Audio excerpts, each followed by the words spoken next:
Sakal Gunarnavasha Vande Guru Sri Charanaravindan.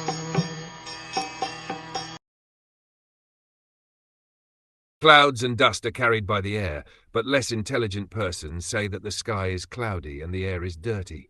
Similarly, they also implant material bodily conceptions on the spirit self. It is further confirmed herein that with our material eyes and senses we cannot see the Lord, who is all spirit. We cannot even detect the spiritual spark which exists within the material body of the living being. We look to the outward covering of the body or subtle mind of the living being, but we cannot see the spiritual spark within the body. So we have to accept the living being's presence by the presence of his gross body.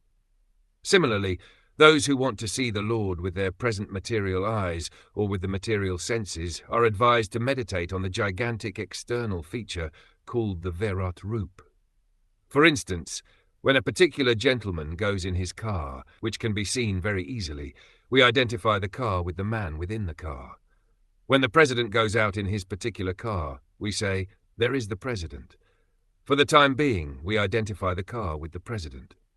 Similarly, less intelligent men who want to see God immediately without necessary qualification are shown first the gigantic material cosmos as the form of the Lord, although the Lord is within and without.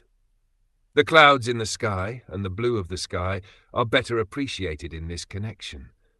Although the bluish tint of the sky and the sky itself are different, we conceive of the color of the sky as blue. But that is a general conception for the layman only.